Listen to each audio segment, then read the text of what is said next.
pero siempre estuve como en ese mundo invisible que la gente no ve. Desprendí mi cuerpo y me fui. Yo no sentí golpe, yo no sentí que el camión pasó por encima de mí, yo no sentí dolor, yo no sentí nada, Rosana. Él me dijo, mira, viniste aquí porque tuviste que tener una experiencia para la misión que tú traes en tu vida. Pero yo quiero ponerte una condición, yo voy a regresar siempre y cuando tú estés siempre conmigo. Claro, empecé a hacer mi trabajo ahí hasta que un día se me apareció la Virgen. Hola, bienvenidas, bienvenidos una vez más a En Sintonía con tu presencia. Gracias por estar aquí acompañándonos y hacer este programa juntos. Hoy tenemos a Laura de González. Ella tiene una experiencia muy bella de transformación espiritual. Ella es abogada y además escritora. Pero hoy hablaremos de su experiencia cercana a la muerte y cómo le cambió la vida a partir de ese momento. Recibamos a Laura de González. Ella es venezolana, pero está viviendo en Estados Unidos. Bienvenida, Laura, ¿cómo estás? Hola Rosana, muy bien, gracias por tu invitación y gracias por todas las personas que van a estar presentes y las que después se incorporarán también. Muchas gracias.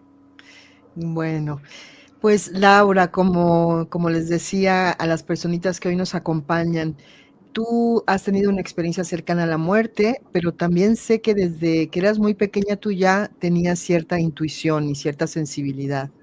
Cuéntanos un Sí, poquito. yo desde muy pequeña tenía mis dones, claro, un niño no sabe lo que tiene ni lo que se le presenta, pero siempre estuve como en ese mundo invisible que la gente no ve.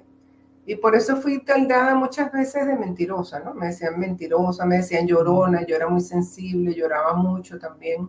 Veía muchas cosas que no me gustaban, pero dentro de esa niñez de uno no sabe cómo manejarlo, ni cómo explicarlas.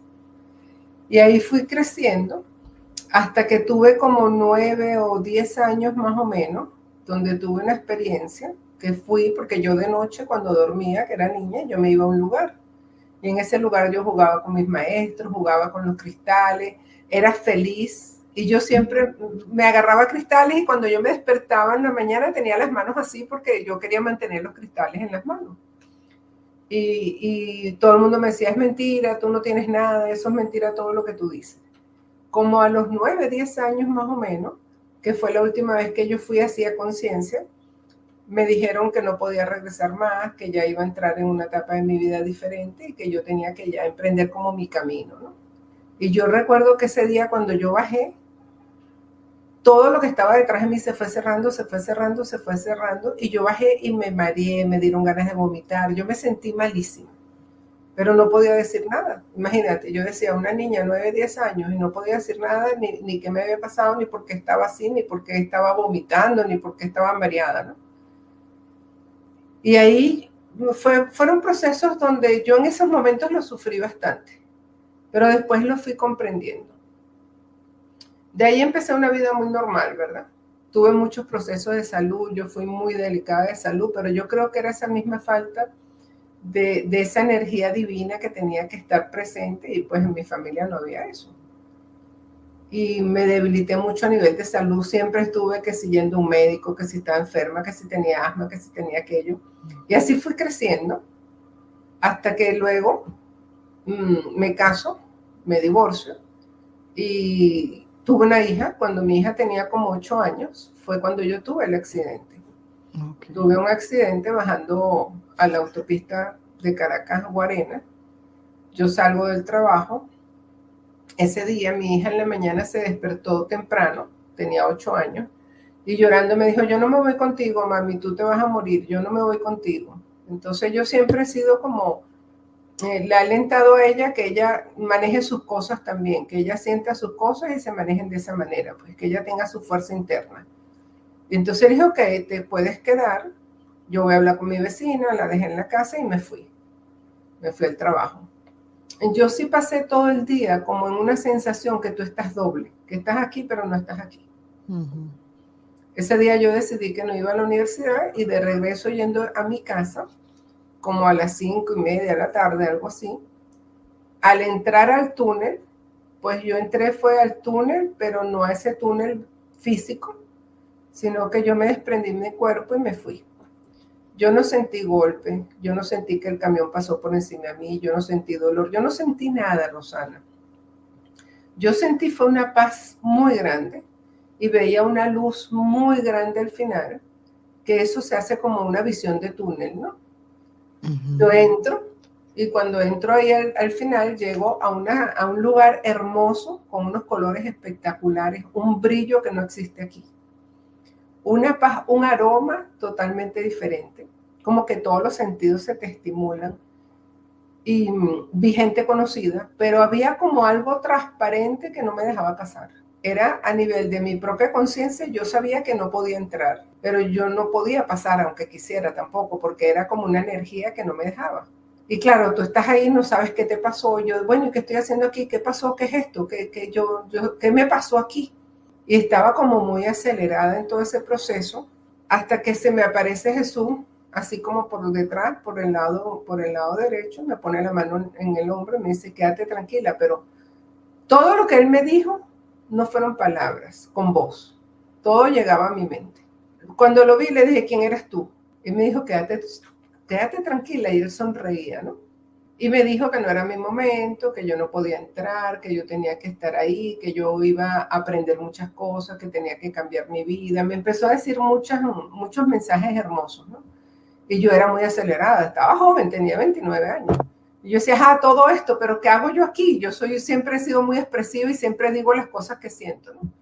Pero dime qué es lo que yo estoy haciendo aquí, porque yo estoy muerta o estoy viva, ¿qué es lo que me está pasando? Entonces él poco a poco me fue calmando. Una vez que yo me calmé, él me dijo, mira, viniste aquí porque tuviste que tener una experiencia para la misión que tú traes en tu vida. Porque no todo el mundo tiene las misiones iguales. Hay gente que dice, yo quiero tener una experiencia así, pero si no es tu forma de tener la experiencia, no la vas a tener aunque lo quieras. Yo nunca lo pedí, no lo sabía. Entonces me dijo, bueno, ahí vas a estar, quédate tranquila, cálmate. Y yo veía los árboles, veía las matas, veía animalitos, era como una ciudad hermosa, con un brillo totalmente diferente. Y la gente que vi, conocida, estaba rejuvenecida, no estaba vieja. Estaba muy, muy alegre, se sonreían. Y yo quería como preguntarles, mira, díganme más, qué es lo que me está pasando, pero no me dejaban entrar. Hasta que él me dijo, bueno, Laura, ahora tienes que regresar. Y yo le decía, pero ¿cómo voy a regresar? Yo había como una imagen que me permitía ver el lugar donde yo estaba. Y yo me veía que era de noche, que estaba bañada en sangre, que el carro había estado aplastado encima de mí y que yo estaba muerta, no tenía zapatos puestos ni nada. Y yo decía, el que no tiene zapatos está muerto. Y me dijo, no, observa bien lo que tú quieres hacer para que sepas cuando regreses cómo vas a regresar. Y yo le decía, pero ¿cómo voy a regresar si estoy muerta? Estoy bañada en sangre. Y él se sonreía y me transmitía mucha paz. Y me dijo, haz lo que te digo. Observa cómo vas a regresar. Entonces yo le dije, ok, yo lo voy a hacer, pero dime, si yo regreso, ¿qué voy a hacer cuando yo regrese? Entonces me dice, bueno, te voy a mostrar parte de lo que va a ser tu vida. Y me empieza a mostrar que mi hija se iba a graduar de médico, que tenía que apoyarla, que yo me iba a volver a casar. Me mostró la persona con la que me iba a casar así de medio lado. Yo le vi el pelo negro y los bigotes y vestido de negro. Me mostró cosas que iba a vivir, mucho sufrimiento, iba a llorar mucho, iba a tener procesos fuertes, pero que a la final todo eso era como un entrenamiento para que mi espíritu se fortaleciera y se entrenara en lo que yo tenía que hacer.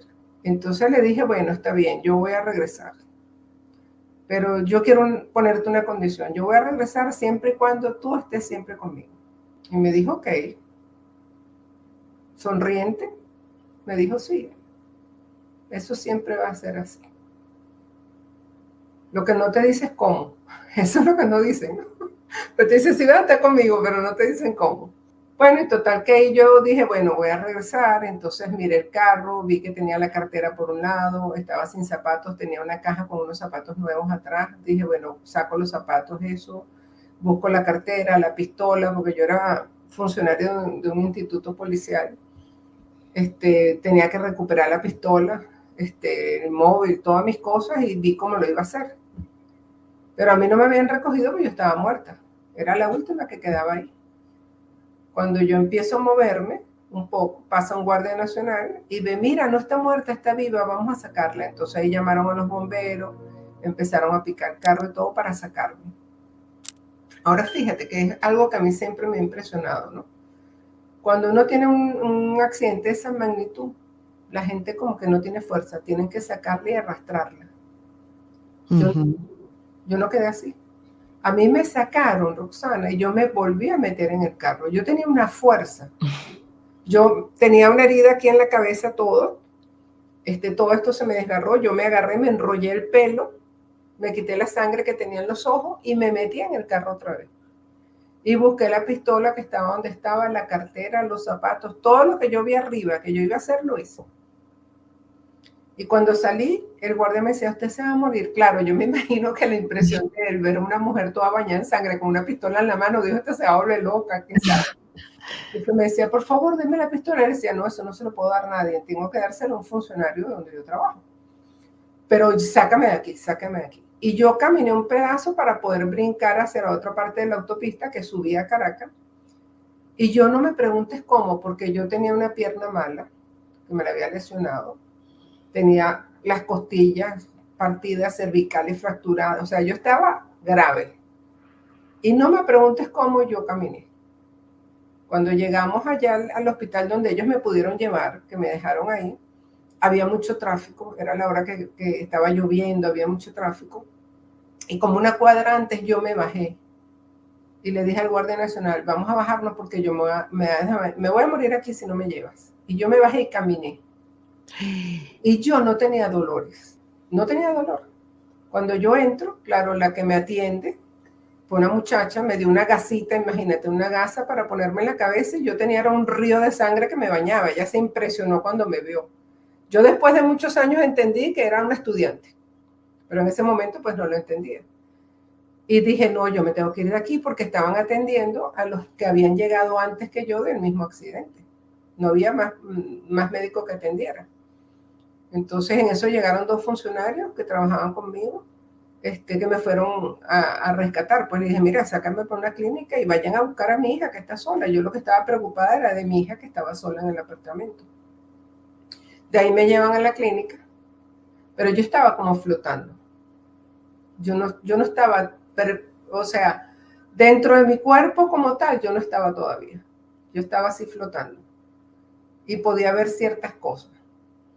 Cuando llego a la clínica me empiezan a atender, bueno, ya ahí estaba grave, ya había perdido demasiada sangre y todo. Entonces me empezaron a atender los médicos y en eso me dijeron, quédate tranquila, ya tu hija la tiene un funcionario, la van a llevar a casa de tu mamá. Y ya yo ahí me desmayé, ya no supe más nada de mí, de ahí me llevaron a quirófano, me operaron y después estuve en terapia. Y fue un proceso que yo no estaba ahí. Yo volví a subir y podía ver todo lo que estaba pasando.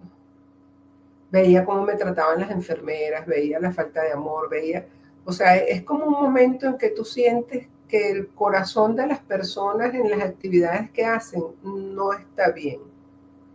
No hacen las actividades desde el amor, desde ese respeto, ¿no? Sino que hacen todo como en automático.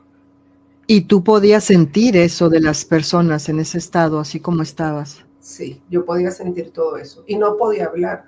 Yo no podía hablar. No. Me estaba tirada ahí en la cama mal, grave. Pero yo sentía todo, sentía a la enfermera, el médico, sentí todo, todo, todo. Y de ahí, bueno, empecé en un proceso que me pasaron después a una habitación. Yo estuve 1 mes y medio en la clínica. Me dormía, no sabía dónde estaba, me despertaba, no sabía qué me había pasado. Me quedaba mucho la visión de la persona que yo había visto, que me había dicho que tenía que regresar. Y yo decía, ¿quién es este que me dijo que tenía que regresar? ¿Será que yo tenía que regresar? Y me acordaba de que me dijo que tenía que buscar las cosas y yo pude conseguir dónde estaba todo, porque claro, el carro quedó y la pistola estaba metida por debajo. ¿Y cómo yo rescaté eso? O sea, esa era mi pregunta, ¿no? ¿Cómo tú puedes hacer cosas que en la cotidianidad no es fácil poderlas hacer? Porque el que tiene un accidente normalmente lo sacan desmayado. Y más yo que tenía todo esto aquí desgarrado y bañada en sangre. ¿Sabes cómo es la cabeza exagerada para sangrar? Y yo no salí así, yo salí caminando. Y con una fuerza interna tenía como, no sé, algo que me movía, que no era algo natural. Yo hoy en día te puedo decir, esa fuerza que yo tenía, pues no era nada natural, era mi fuerza interior que se manifestó en ese momento. Y de ahí en adelante fue el camino. Primero comprender, después cuando ya empiezo a medio recuperarme, pues la gente iba a hablar conmigo, ya yo sabía lo que me iban a decir. La gente se paraba enfrente de mí, yo sabía que me estaban diciendo mentiras, o yo sabía lo que pensaban, yo podía ver todo, y yo decía, Dios mío, yo me estoy volviendo loca, porque no lo comprendía, no entendía que esas cosas eran así. Y tú sabes que en esa época, bueno, te estoy hablando de 38 años atrás, en esa época no había la información No. que había. Además que tú decías eso y te decían mentiroso, te decían que eso no era verdad. Entonces tuve un proceso de unos cuantos años de poder comprender qué me había pasado. Claro, procesar esto. ¿Tú eras religiosa? ¿Tú sabías que esa persona que te estaba hablando era Jesús o en ese momento no sabías? Y si No, antes tú ya eras una persona que era religiosa y eso, ¿no? yo chiquita, yo fui muy cercana. De hecho, yo pedí chiquita que yo quería hacer la primera comunión vestida de monja. Y hice la primera comunión vestida de monja. Pero no era así religiosa porque mi familia no era así.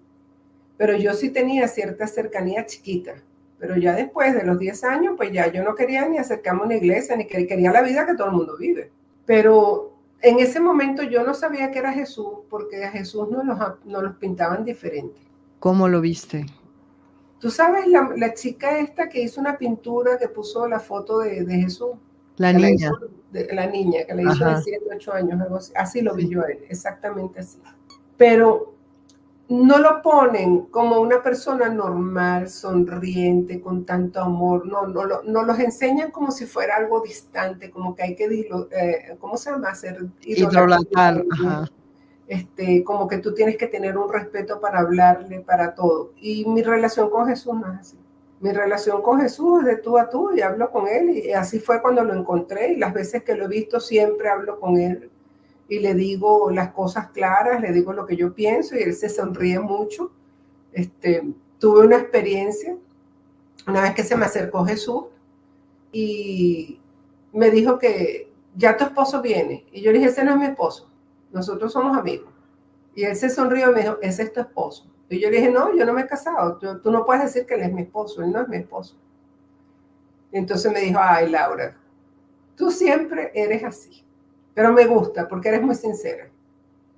Y se fue y en eso entró mi esposo. O sea, son cosas que te van como dejando ese sentido ahí, ¿no? Y ese día mi esposo me pidió matrimonio. O sea, cómo que se van concadenando todas las cosas, ¿no? Que uno a veces no las entiende. Porque vives como basado en patrones, en mentiras, en cosas tan falsas, ¿no? Que no te hacen ver la realidad de la experiencia que venimos a vivir aquí. Sí. Bueno, dices que fue un proceso el asimilar esto que te pasó, ¿no? Ir al cielo o haber estado muerta, ir, ver a este ser, regresar, encontrarte con otra vez con este mundo y luego integrar eso que ya viste y eso nuevo que estás viviendo en este mundo. ¿Cómo ha sido eso y cómo ha sido tu misión? ¿Cuál es tu misión? Mira, cuando yo regreso, ¿verdad? Yo era una chica de 29 años normal, pues me gustaba salir a bailar, me gustaba tomar una cervecita, yo fumaba. La vida normal que puede tener cualquier persona que está en este mundo terrenal pensando que esa es la felicidad. Claro. Entonces, cuando ya yo empiezo a tomar conciencia de todo lo que yo había vivido y empiezo a darme cuenta que yo no tenía que hacer eso, que yo no había venido a eso, entonces empecé a dejar, primero fue, no tomé más nunca licor, no dejé de fumar, me empecé a separar de todos los amigos. Yo tengo mi gran compañera en todo este camino, una amiga mía, que es mi comadre, que estuvo conmigo desde que yo tenía 9 años. Yo le dije, mira, yo me voy a separar porque yo te los quiero mucho, pero ya yo no quiero vivir así. Yo quiero otro camino. Ese camino no lo quiero. Pero fue un camino tan certero en mí que eso no fue difícil. Eso no fue difícil, no como la gente dice, mira, deja de fumar, bueno, me fumo un cigarro hoy, mañana otro. No, yo esto no lo puedo hacer más, esto tampoco lo puedo hacer más. Empecé a trabajar mucho lo que era observarme yo, ver por qué decíamos mentira, porque eran blancos, amarillas o azules. Me di cuenta que era mucho miedo, que no tenía buenos patrones, que tenía muchas creencias falsas. Entonces, ya cuando tú empiezas como que a observar todo eso en ti, que es un proceso que no es fácil, porque es descubrir quién eres tú, y eso es algo que las personas pues prefieren no verlo. Sí, de hecho, Equivocadamente, el equivocadamente prefieren no verlo. sí, es lo más difícil, ¿no? Esa Es lo más difícil. aceptación y esa humildad. Ujú. Sí. Entonces, bueno, yo empiezo a hacer ese trabajo, ¿verdad? Y me entrego a Jesús por completo. Y le dije, ok, él se me aparecía y se me aparecía y me hablaba, me enseñaba, me daba mensajes, me decía cosas. Me dijo, yo viví en un mundo terrenal también. Y hice todo lo que puede hacer una persona terrenal, pero lo hice desde el respeto, desde el amor, desde la verdad. Entonces me empieza a enseñar tantas cosas que yo decía, ¿por qué nos han engañado tanto? ¿Y por qué eso no se dijo? ¿Por qué nos manipularon de esa manera, no? Entonces yo me entro en este mundo y comienzo a recibir enseñanzas primero de él. Él fue el que me empezó a dar las primeras enseñanzas. Y me Co- empezó a explicar cómo era la vida, por qué estábamos aquí, todas las dimensiones que transcurrían para estar aquí, que nosotros tenemos multidimensiones, que tenemos varios cuerpos, que tenemos que hacer una integración de nuestros cuerpos. Bueno, y ahí fue dándome todas esas enseñanzas, ¿verdad? Las cuales yo las digo, estas enseñanzas las hago cuando hago los encuentros, cuando reúno los encuentros con la gente, porque yo no vine a ser un maestro de tener grupos ni nada de eso. Yo digo que eso no es lo que venimos a hacer. Venimos pues a dar un ejemplo de vida, y en ese ejemplo de vida la gente va aprendiendo. Y yo empiezo a tener procesos en mi vida también. Uno de los primeros procesos que tuve después de haber estado en ese proceso de muerte fue que estuve presa.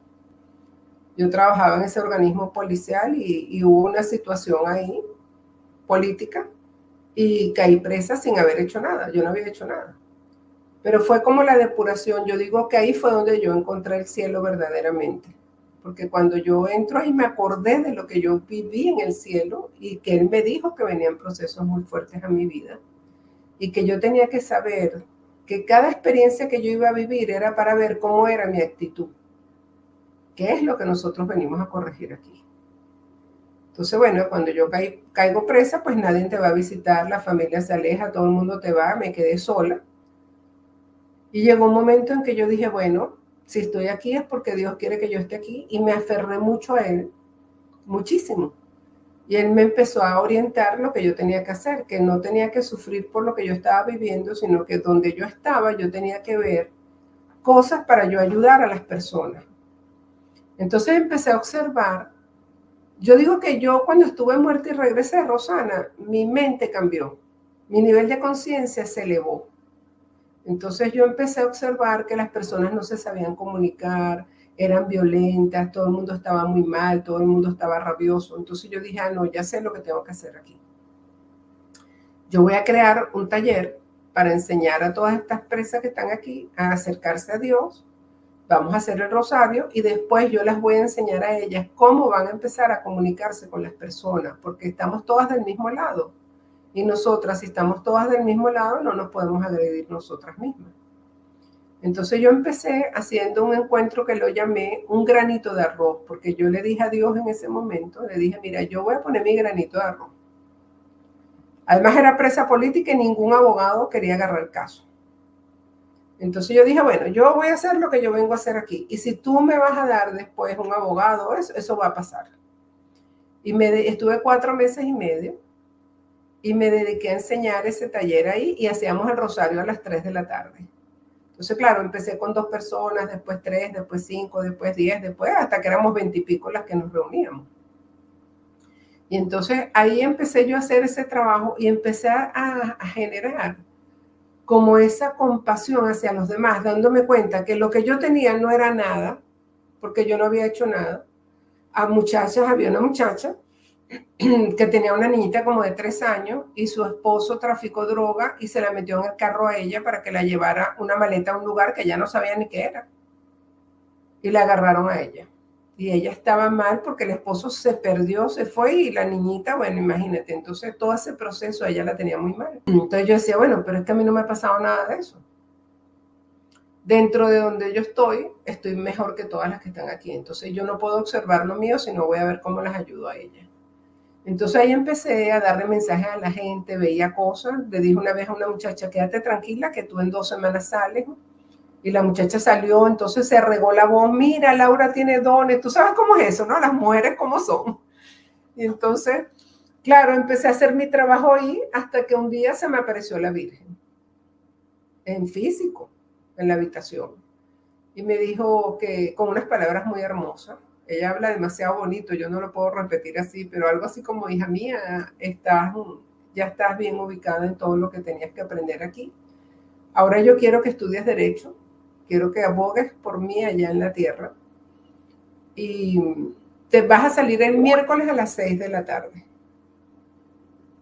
Y yo le respondí, le digo, mira, yo no puedo salir el miércoles a las 6 de la tarde, porque aquí las presas salen a golpe de 2, 3 de la tarde, a más tardar. A las 6 de la tarde no sacan a ningún preso, lo dejan hasta el día siguiente o algo así, ¿no? Y ella lo que hizo fue sonreír y decir, ay Dios, Laura, tú siempre preguntas y siempre dices cosas, ¿no? Pero le dije, bueno, si tú lo dices, yo lo creo. Y el miércoles a las 6 de la tarde llegó la orden que lo consiguió una defensora pública. En esa época ella era defensora pública, una gran querida amiga mía ahora.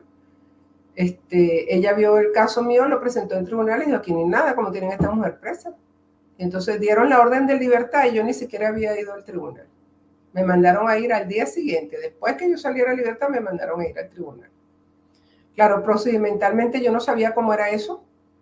Después de abogado lo entendí que no, primero trasladan al preso para que después le puedan sacar la libertad o lo que sea. A mí no me trasladaron ni nada, sino que dieron la orden de libertad por todo lo que había detrás de eso, ¿no? Y salí un miércoles a las 3 de la tarde. Y dije, bueno, ya estoy fuera. ¿Ahora qué hago? Porque el proceso de salir es que todo el mundo te juzga y te critica. El ser humano tiene mucha oscuridad dentro de él. Entonces todo el mundo sale y empieza a hablar mal de ti, a decirte que estuviste presa, que estuve metida en algo, eres delincuente, te juzgan y te califican. De ahí para adelante toda tu vida lo van a hacer. Pero a eso yo no le di importancia. Yo dije, bueno, si yo tengo un camino y a mí me ayudan solo los seres de luz, ¿por qué me tengo que preocupar? Ahora mira la intensidad de lo que yo viví hasta ese momento. ¿Cómo crees tú que yo no podía creer en ellos? Si eran los que me habían dado todo. Claro. Salí, estuve un poco perdida porque no tenía dinero, no tenía trabajo, no tenía nada. Una persona me ayudó y se me apareció la Virgen otra vez un día y me dijo que empezara a estudiar Derecho. Yo le dije, pero explícame cómo voy a estudiar Derecho, no tengo trabajo. Yo estaba limpiando casa, cocinando, o sea, lo que podía hacer. No tengo dinero para estudiar y mi familia no me va a apoyar a eso. Y me dijo, quédate tranquila, ve y habla con tu papá. Y yo no quería porque mi familia no estaba. Yo el día que salí, fui a mi casa, me dijeron, no quiero verte más nunca. Entonces yo dije, bueno, me voy a armar de valor y como ella lo que me dice, yo lo cumplo. Me fui a ver a mi papá y le pedí por favor que me consiguiera la manera de entrar a la universidad. Y me dijo, bueno, espérate aquí que yo voy a averiguar y te aviso. Cuando mi papá regresó a mediodía, me dijo, mira, tienes una suerte. Hablé con una persona que es la que tenía la lista de las becas y te metió ya y toma, aquí está el papel para que te vayas a inscribir mañana. Y yo me quedé así, Dios mío, santo, tú eres rápido cuando quieres algo, o sea, cuando es algo para ti, todo es rápido. A veces le pido cosas y no me las da rápido. Y ahí fue que empecé yo a estudiar Derecho. Y yo le dije a Jesús, bueno, yo voy a estudiar Derecho, pero yo quiero que estés al lado mío todo el tiempo. Entonces era comiquísimo, Rosana, porque yo estaba sentada y volteaba hacia la ventana de la puerta y veía a Jesús parado ahí. Y él se sonreía como diciéndome, aquí estoy contigo. O sea, continúa, aquí estoy contigo, continúa. Porque era muy complicado, porque bueno, tenía una hija, no tenía cómo mantenerme, tenía muchos procesos emocionales donde yo decía, Dios mío, pero ¿por qué todo esto me ha pasado a mí cuando yo ayudaba siempre a todo el mundo? Pero es como que es el fuego que te va a ir depurando. Uh-huh. es aquello que te va a ir transformando. Bueno, y me dediqué a estudiar. Yo nunca disfruté en la universidad de salir con amigos, de ir a tomar cerveza, no, yo no hice eso. Yo me dediqué a estudiar. Estudiaba y estaba en mi casa con mi hija y trabajando lo que podía hacer, hacía comida para vender, limpiaba casas, hacía de todo. Hasta que llegó el momento que ya estaba en quinto año, pero ya yo no aguantaba más. Es así como que tú dices, Dios mío, esto es una presión demasiado grande, demasiado grande. Y yo dije, no, voy a suspender la universidad por un año. Y cuando llego a la universidad para suspenderlo, yo oía una voz que me decía, tú no vas a hacer eso, tú no vas a hacer eso. Y cuando llego me consigo un profesor que era bastante fuerte y yo lo quería mucho porque era muy bueno. Y me dijo, ¿qué haces tú aquí? Y yo le digo, bueno, vine a suspender la universidad por un tiempo porque es que no puedo. Me dijo, ¿qué te pasa, Laura? Y yo le digo, bueno, profesor, es que no tengo trabajo, no tengo esto, tengo una situación difícil. Y me dijo, mira, tú eres una de las mejores estudiantes de aquí. Dame la carta. La rompió. Y me dijo, tú nada más tienes que venir a mi clase, yo te voy a ayudar. Y yo me quedé así como en el sitio y oí la voz que me dijo, viste, te dije que tú no te ibas a ir. Y yo, ay, Dios mío. Me dijo, como ya estamos en diciembre, no vengas más a clase. Te voy a dar un mes de descanso. Nos vemos en enero. Y yo me graduaba en julio, imagínate. También era una loquera, pero era un cansancio, un agotamiento tan grande. Y entonces, todas esas experiencias que te puedo ir contando fueron las que me enseñaron a mí que realmente hay algo que nos guía en la vida, pero nosotros no le hacemos caso. No somos obedientes. Y a partir de esos momentos yo empecé a ser muy obediente, muy obediente. Una vez que yo me graduó, yo voy pasando por un lugar y una persona me llama, Laura, y yo volteo y lo veo, y era el hombre negro de bigote, de pelo negro, vestido de negro. Y yo, Dios, contigo es como voy a casar, pero lo dije así porque fue ¿cómo te digo? El impacto de lo que me habían dicho y lo que yo estaba viendo, ¿no? Y él me dice, ¿qué te pasa? Y yo, no, nada, mira, toma mi teléfono, estoy apurada o iba para los tribunales y toma, y hablamos después. Y yo me fui todo el camino pensando, Dios mío, este es el hombre que yo vi allá arriba, con este hombre yo me voy a casar. Él trabajó conmigo y fue el que me sacó del accidente. Él fue el que me sacó del hospital y me llevó para la clínica. ¿Él era una persona que estaba andando por ahí, que andaba por ahí, o trabajaba en servicios médicos? No, él trabajaba conmigo donde trabajábamos en el organismo policial y él me fue a buscar y me llevó para la clínica en el accidente.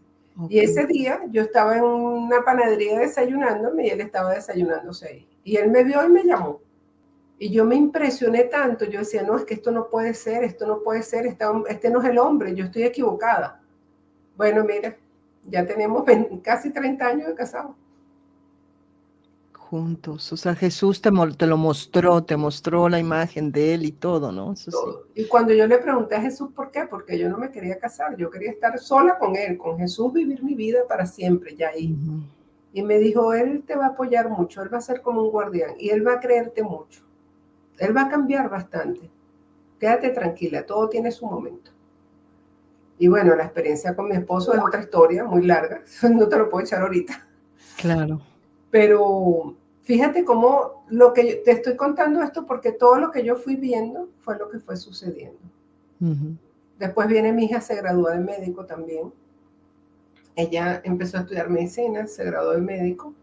Y yo decía, otra cosa más. O sea, cómo me dijeron a mí a los 8 años que ella iba a ser médico y cómo ella misma quiso y estudió y se graduó de médico. O sea, ya iban como tantas señales y tantas cosas que yo había vivido que yo digo, esto no es magia. Claro, era imposible no creer, imposible no confirmar lo que tú viviste y lo que viste y lo que sentiste. Y después de eso, la transformación mía, ¿no? Porque empecé a tener mucha paz, empecé a tener más tranquilidad, más nivel de conciencia, empecé a observar las cosas diferentes, empecé a comprender por qué sucedían las cosas, porque las cosas no eran malas, sino que era una experiencia para aprender. Entonces, en toda esa autoobservación viene mi transformación también. Porque yo creo, Rosana, que todas las personas que hemos tenido realmente, de verdad, una experiencia de estas, nos hemos transformado por completo. Sí, sí. Ojo, no hemos cambiado, porque yo siempre le explico a la gente, ¿no? Si tú cambias, puedes cambiar de rojo a verde, cambias de verde a amarillo, cambias de amarillo a azul, cambias a negro, y por eso es que las personas tienen esas personalidades tan cambiantes. Ujú. Pero si tú te transformas, tú sales de ser oruga para ser mariposa y más nunca vas a ser oruga. Ya. Entonces yo hice una gran transformación en mi vida, incomprendida por las personas cercanas, sí, puede ser. No comprenden cómo yo vivo. Por ejemplo, yo voy a un lugar y yo siento con el olor, yo siento la energía que hay. Y veo y sé si está bien o no está bien. Entonces yo no como en cualquier lugar, no como, no me maquillo, no tomo químicos, no, porque yo sé que eso nos hace daño como humanos, eso no es el camino. Entonces la gente piensa, no, es que tú cambiaste cosas que no son verdad. Yo digo, no, son verdad para ti, pero yo sé lo que es eso. Una persona que fuma se está haciendo daño al cuerpo. ¿Por qué lo hacemos? ¿Cuál es la razón que lo hacemos? Entonces, todo ese descubrimiento de mi vida fue lo que yo después, más adelante, pues armé ya un encuentro más formal, no como lo hice cuando estaba presa, que se llamaba un granito de arroz, sino que ya entendí que era un encuentro de almas. ¿Por qué? Porque hay almas que nos encontramos para nosotros comprender cosas. Pueden ser o pasajeras o pueden ser eternas, eso no importa. Entonces yo dije, bueno, voy a hacer el encuentro de almas y ahí yo le hablo a la gente de toda la experiencia que he tenido, de lo que he vivido y de lo que he aprendido. Porque para mí la vida no es de tanta formalidad, no es de rebuscar tanto terminología espiritual o tantas, no, la vida es sencilla. Para mí la vida se resume en cómo tú accionas en cada situación de tu vida. Y cómo tú comprendes realmente el concepto de las palabras que estás usando. Por ejemplo, y yo quiero recalcar bastante en esto porque siento que lo tengo que hacer ahorita, ¿no? Muchas personas piden perdón. Ay, perdón, hice algo que no debía. Perdón porque cometí un error o perdón por lo que sea. Yo digo que esa es una palabra que se tiene que erradicar del ser consciente. Porque no hay que pedir perdón. Lo que hay es que no cometer errores. Entonces es más fácil pedir perdón y seguir haciendo lo mismo. Y por eso es que tú ves que la gente pide perdón, pero no se transforma. No cambia. No hace ese concepto de decir, bueno, si pedí perdón es porque ya entendí que esto no lo debo hacer y no lo voy a hacer más nunca. No, ellos piden perdón porque lo hicieron y dicen, bueno, lo vuelvo a hacer y después vuelvo a pedir perdón. Entonces, todas esas cosas pequeñas, ¿verdad? Yo las fui comprendiendo a profundidad. Y dije, no, yo no quiero eso, yo quiero transformarme, yo quiero una vida diferente. Que las personas no entienden cómo es la vida de uno cuando uno realmente está en otra vibración, es verdad. Es verdad. Es muy difícil comprenderlo, porque tú tienes tu mente en conceptos equivocados y además de eso tienes tu nivel de conciencia bajo que te lleva a hacer las cosas en automático, ni siquiera te das cuenta de lo que estás haciendo. Entonces, para mí la vida es tan sencilla que yo digo, bueno, cuando yo comprenda que yo vivo día a día meditando las 24 horas en una meditación activa, quiere decir que mi mente está en lo que yo estoy haciendo. Y lo estoy haciendo desde el amor, con pasión, con verdad, con claridad. Esa es la transformación que tenemos que hacer. Y darnos cuenta que la mayoría de las personas no lo hacen.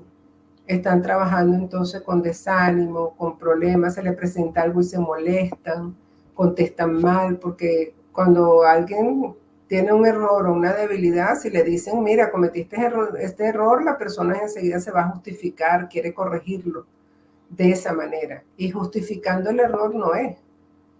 Es más sencillo decir, oye, sí es verdad, tienes razón, me equivoqué en eso, vamos a resolverlo. Eso es lo más sencillo, pero la gente no es así. Entonces yo a veces digo, Dios mío, pero ¿por qué esta humanidad es tan complicada si la vida es sencilla? Otra cosa, hablar desde la verdad es muy duro, porque le han dado valor a la mentira y a la verdad la han bañado de mentira. Una de las cosas que me dijo Jesús, Rosana, la primera enseñanza que él me dijo fue que él vivió en el mundo terrenal y él nació como judío. Y los judíos se casan. que eso no era nada malo, que eso fueron creencias y patrones que surgieron después, donde empezaron a hablar de que el matrimonio no tenía que hacer, empezaron a sacar el celibato en las religiones, en los grupos, en tantas cosas, pero que lo que se ha llevado es mal el concepto. Y yo dije, oye, es verdad, tiene razón. Porque si eso es pecado, todos somos hijos de un pecado entonces. Y no es así, eso nos lo quisieron hacer creer, pero eso no es verdad. Los seres humanos somos perfectos, nacemos perfectos. Como digo yo, no encontrarás ningún bebé que no huela delicioso. La energía de ellos es tan rica que ese olor es de la energía que ellos tienen. Entonces, si nacemos perfectos, con ese amor tan grande, ¿por qué nos van a llenar a nosotros de tantos patrones y tantas creencias falsas que nos están cambiando? Pero creo que está retomando el rumbo que es, porque tú ves ahora a los niños totalmente diferentes. Sí. Los niños te dicen en la cara, se lo dicen a los papás, eso es mentira, pues tú te estás diciendo eso no es así. Y los padres todavía no toman la conciencia de decir, oye, ¿verdad que este niño es más claro, más consciente que yo? Sino que quieren inculcarle ese paso de mentiras y de creencias. Pero yo creo que ya en esta era que estamos, ya en la era de Acuario, ya todo esto se está rompiendo. Que así sea, que así es. Esto que estás diciendo de cómo estamos, de cómo pensamos, de cómo somos, tú lo viste de una, así, ahora sí que como decimos aquí en México, de sopetón, cuando estuviste allá arriba y llegaste al hospital y viste a todas estas personas trabajando en automático, sin corazón, sin ponerle el alma, sin ponerle el corazón. Esto también te tuvo que haber costado asimilarlo, ¿no? Claro, todo eso lo vi. Yo me acuerdo que había una enfermera que era del grupo de la mañana, que se iba en la tarde, y ella no me limpiaba ni nada, sino que decía, no, déjala que la del grupo de la tarde que venga y lo arregle. Y me trataban mal, o sea, eran personas que no tenían ese amor en lo que estaban haciendo, ¿no? Y yo comprendí también porque las veía y también veía que ellas, su vida no era sana. Entonces muchas veces las personas arrastran todo ese malestar que tienen interno, lo arrastran a su vida laboral. Sí. Y es un gran error, porque los que están en el medio laboral no tienen responsabilidades sobre lo que ella está viviendo, es algo de ella, de la persona. Y ahí fue donde yo comencé a comprender la falta de compasión de las personas hacia los demás. Y ahorita, Roxana, yo creo que el 80%, 85% de la humanidad vive solamente enfocado en su interés, no le preocupa más nada. No tienen ocupación de más nada. ¿Qué pasó después cuando estudiaste Derecho y estuviste ejerciendo? Me imagino que ahora ya no ejerces, pero ¿qué era lo que ella te pedía? ¿Qué descubriste? Mira, yo empecé a trabajar como abogado y empecé a trabajar en la cárcel ayudando a las presas. Yo me metí en la cárcel, estuve como unos 5 o 6 años en la cárcel. Pero el mundo de la justicia, entre comillas, el mundo legal, vamos a decir así, es un mundo muy oscuro. Es un mundo donde tú tienes que versar la vida en mentiras. Y ahí llegó el momento que yo le dije, mira, yo creo que estoy aquí y yo tengo que abogar de otra manera, pero este no es mi trabajo. Esto no es lo que yo quiero hacer. Porque no puedo, no puedo ir con esa masa que está ahí, no puedo ir en contra de eso. Pero algo que te haya dicho, por eso Madre María me dijo de hacer esto. Sí, ella me dijo que yo tenía que abogar con ella, pero yo después comprendí que tenía que abogar, era diciendo, enseñándole a las personas la verdad. Ajá. Y eso es lo que yo hago, mostrarle la verdad a cada quien de su vida. Entonces es una forma de abogar aquí por ellos, no solamente por ellas, sino por ellos. Muy distinta la justicia divina de la justicia de aquí, ¿no? Exacto, muy distinta. Entonces ya yo empecé a comprender lo que tú me dijiste, pues cuando hablamos al principio no es lo mismo que digan Laura, la que nunca estudió no hizo nada, o Laura, mira, es abogado, es profesión, es esto. Entonces ya la gente empieza como a decir, bueno, no es tan loca, ¿no? Ya es una persona por lo menos estudiada. Y dentro de eso, pues yo me convertí como objetora de conciencia. Digo, mira, es que la verdad es una sola. La verdad es una sola, eso no cambia, no va a cambiar. Entonces, ser objetor de conciencia es muy difícil porque la gente siempre te quiere llevar al camino de ellos. Y bueno, tengo ya muchos años en esto y lo que hago es reírme. Sí. Cuando veo las experiencias de las personas, ¿no?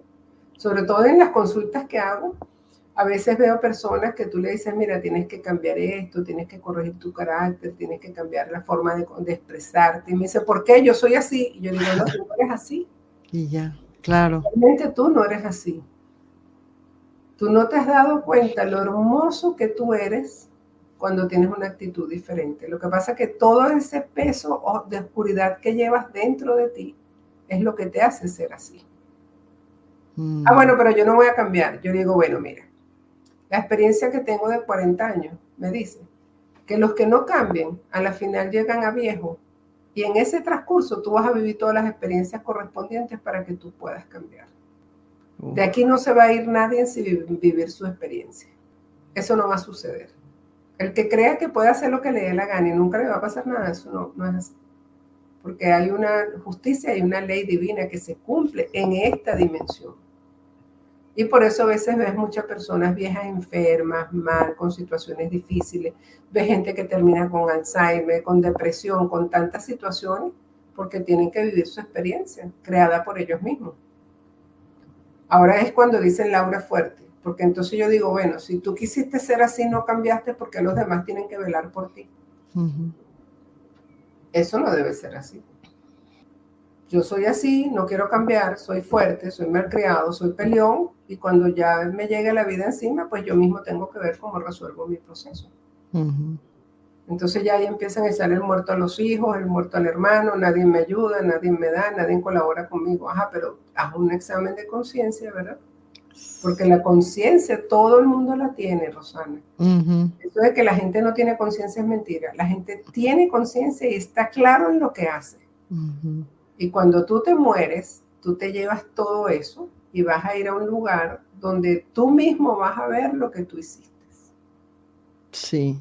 Nadie te va a castigar, eres tú mismo el que lo vas a ver. Y dicen también que estando ahí tú vas a sentir el daño que le hiciste a los otros. Sí, claro que se siente. Y yo con conciencia de eso, porque viví la experiencia, es que yo digo, no, yo no quiero, o sea, yo quiero sanar todo lo que tenga que sanar en esta vida y corregir todo lo que tengo que corregir. Claro. Porque cuando yo me vaya quiero ir a una esfera superior, quiero ir a hacer una evolución diferente. ¿Cómo te guía Jesús? ¿Te sigue guiando? ¿Lo sigues viendo? ¿Cómo es Sí, tu vida claro. con él? ¿Sí? Mi comunicación con él es como hablar con cualquier persona, es que él no es diferente. Él es un ser amoroso, sonriente, te escucha todo lo que tú le quieras decir. Ahora no hace lo que tú quieras, como hay gente que le reza a Dios, Dios mío, hazme esto, ayúdame aquí, hazme, y yo le digo, pero pierden el tiempo. O sea, utiliza palabras que sean más armoniosas. Padre, aquí estoy, bueno, el camino que tú quieras, dame la fortaleza para yo continuar en ese camino. Y ya. La comunicación con Jesús es muy fácil. Yo siempre cuando me comunico con Él, ¿verdad? Hay momentos en que yo lo digo, quiero conversar contigo por situaciones que se presentan en mi vida, sobre todo cuando me hace esos cambios que tienes que irte para allá o tienes que moverte para acá. Entonces me siento y le digo, ajá, dime, ¿qué quieres que haga? Y Él me lo dice. Quiero que estés en este lugar y que te quedes tranquila ahí hasta que yo te avise. Ok, y yo me quedo tranquila, Rosana. Puede pasar lo que pase y yo no me muevo, yo me quedo tranquila esperando que él me avise. Hasta que llega el momento en que él me avisa y me dice, mira, ya te vas a ir para tal lado. Y es así, es perfecto. Entonces eso la gente no lo comprende porque nosotros queremos controlar todo. Claro. Y nosotros tenemos que fluir a lo que nos corresponde hacer porque cada misión es diferente. ¿Entiendes? Las misiones de las personas son totalmente diferentes. Esto es una universidad y como universidad tienen que haber muchísimos profesores. Y a medida que tú vas evolucionando la conciencia es que tú vas a ir cambiando de profesor. No te tienes que quedar con uno. Tú vas caminando también. Hasta que te gradúes. Cuando te gradúas, tú te vas a graduar con tu propia conciencia. Y ahí es donde tú vas a ver si realmente tú puedes manejar tu vida a todo lo que te han enseñado los grandes maestros. Tal cual. Claro. Sí, dijiste también hace rato algo muy, muy lindo. Uno viene aquí a dar el ejemplo de su vida. Entonces, tiene que ser un buen ejemplo. Claro. Yo me acuerdo que en una de esas conversaciones que yo tuve con Jesús, yo le pregunté, ¿no? ¿Pero qué crees tú que yo estoy haciendo aquí? Porque yo hablo mucho y le enseño a la gente, pero ellos dicen que todo eso es mentira, que eso no puede ser, que la vida no es para ser amoroso, ni respetuoso, ni nada de eso, sino que uno tiene que luchar en la vida y tiene que... ¿Y cómo hago entonces? Porque la gente no cree mucho lo que yo les digo, ¿no? Me dijo Laura, quédate tranquila, todo va a tener su momento. Pero lo más importante de tu camino es que tú aprendas. Y que solamente con haber ayudado a una sola persona a transformarse de verdad, ya tú estás emprendiendo lo que a ti te tocaba hacer. Entonces no lo abandones. Y yo dije, bueno, ok, entonces chévere. Y la experiencia con mi esposo fue esa, fue una experiencia muy enriquecedora, porque mi esposo fue el que me enseñó a tener paciencia, tolerancia, calma, a respetar su vida, a respetar su mundo. Jamás peleé con él, jamás le dije que no hiciera algo. O sea, ¿cómo te explico? O sea, yo veía las cosas que él podía hacer, ¿verdad? Como las hace cualquier hombre. Y yo nunca le dije a él, mira, llegaste tarde por algo, o no, jamás. Yo siempre decía, bueno, yo lo amo a él como es él y le respeto su vida. Y lo fui enseñando. Lo fui enseñando que había cosas incorrectas que le hacían daño a él, no a mí. Pero yo tenía tanta paz en mí que mi esposo me admiraba y me decía, yo no sé por qué tú siempre estás en paz, pase lo que pase. Yo le digo, siempre lo voy a estar. Porque eso fue lo que yo aprendí. No importa lo que digan, no importa lo que hagan. Lo que importa es cómo tú acciones. Tu experiencia en la cárcel me parece una experiencia muy fuerte. Lo que hiciste, una reacción preciosa, utilizar el estar ahí para ayudar a las presas a ponerse en paz, a hacer esas oraciones, a activarse en la espiritualidad. Te ayudó también a la compasión y al comprender que todos tenemos una luz en el Claro, corazón. claro. Y no me enfoqué en la oscuridad de ellas. No me enfoqué en eso. Yo me enfoqué en darle amor a todas ellas. Y yo soy así, a mí me gusta darle amor a las personas y me gusta orientarlas y enseñarlas y darle lo mejor que yo pueda. Pero no es que darles amor, es que ellos hagan de ti lo que ellos quieren, porque no es así. Entonces ya cuando tú empiezas a enseñarle a las personas cómo deben transformarse, ellos van comprendiendo poco a poco. Eso es un proceso. Yo digo que el despertar, al menos que te des un golpe como el que me dieron a mí en la cabeza, no vas a despertar de un solo tiro. El despertar tiene su proceso. Y yo lo aprendí con mi esposo. Yo le di a mi esposo su tiempo para que él pudiera tener su proceso de cambio y de transformación. Él mismo dejó de tomar porque se dio cuenta. Él mismo dejó de salir, de bailar, de andar, de hacer todo lo que hacía. Él mismo lo corrigió. Yo jamás, Roxana, se lo puedes preguntar a él porque yo lo digo en los encuentros. Con él mismo, estamos juntos siempre. Y yo digo, yo jamás le dije a mi esposo nada. Yo lo que le daba eran enseñanzas de su propia vida. Y le mostraba, le decía, mira, aquel viejito que está allá está así enfermo, muy mal y todo por la vida que él llevó. Tú quieres llevar esa vida, continúa así, porque nadie te la va a cambiar. Eres tú el que tienes que cambiar tu vida. Y yo no peleaba con mi esposo, nunca. Eso sí, cuando yo decía, me voy de viaje, no me importaba lo que él dijera o lo que fuera, pero yo me porque eso era lo que me tocaba. Al principio se ponía bravo, pero ya después entendió, dijo, no, esto de verdad que Laura, o sea, le transforma la vida a mucha gente, ¿no? Y creo que este camino mío de casi 40 años, yo creo que he transformado la vida de bastantes personas. O sea que te hicieron regresaste a tu misión y la has cumplido bien. Estoy en ese camino. Estás en el camino. ¿Qué es lo que haces? ¿Qué actividades tienes para las personas que nos están escuchando? Yo hago algo que se llama el diseño holográfico, que me lo enseñaron esos 3 años que viví en una casa con los seres de luz que me enseñaron.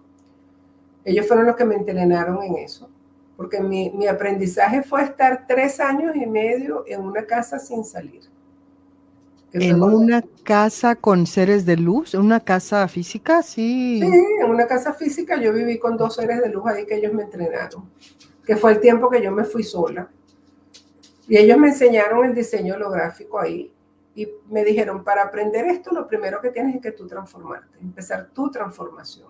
Y ahí fue donde yo empecé a hacer mi transformación más grande. Y me enseñaron el diseño holográfico, que es los patrones que tú traes de otras vidas, porque traemos patrones, personalidad de otra vida, ¿verdad? Porque venimos como energía, pensamiento. Entonces, ¿cómo tú puedes saber qué energía, pensamiento traes de vidas pasadas, que tú la traes y la manifiestas en esta vida?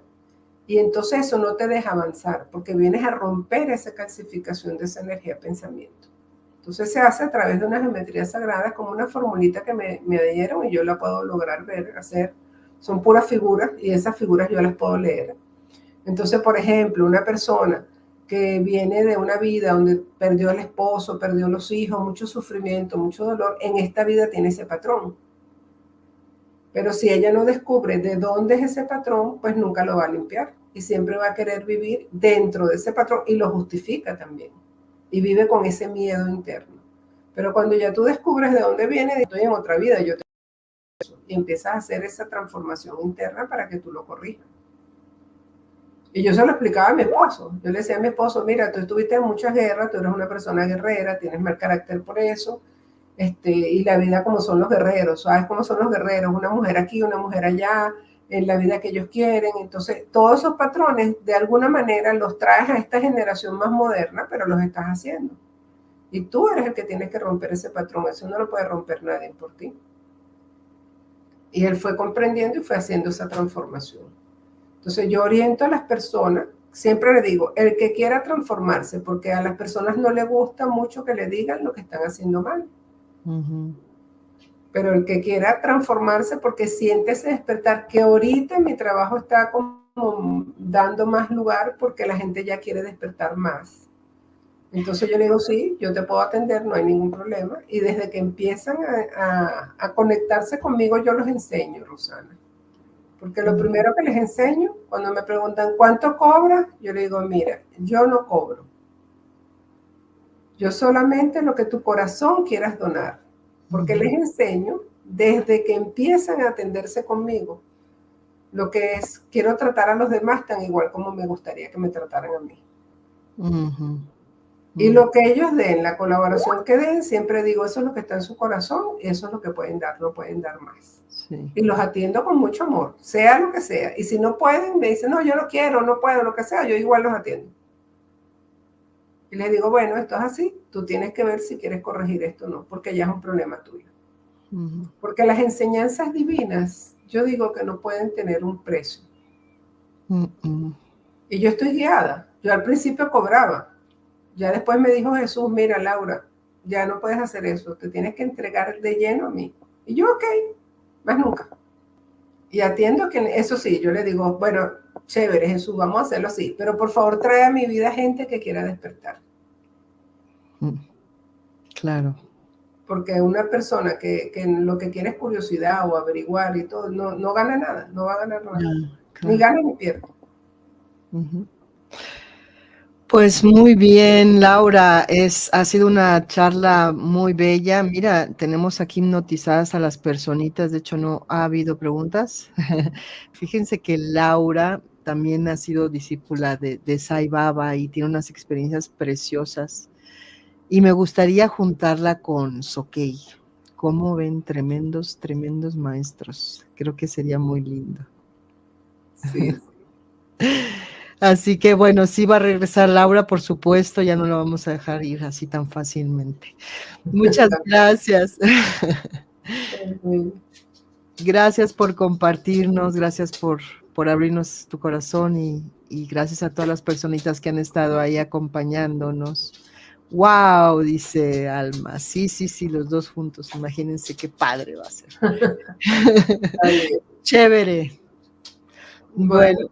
Muchísimas gracias, Rosana, y a todas las personas que están presentes también. Que Dios los bendiga y que les toque su corazón con mucha luz y mucho amor. Así es, así es. Están preguntando, llegué tarde, ¿de dónde es Laura? De Venezuela, pero vive en Carolina del Norte, en Estados Unidos. Pues muy bien, gracias. Ahí están todos los datos en la descripción del video de YouTube. Ahí pueden encontrar todos los datos de Laura, sus redes, su contacto, para quien quiera comunicarse con ella, estar más cerquita, pues ahí está. Gracias, Laura, y nos vemos pronto por aquí. Gracias, namaste. Namaste, hasta pronto.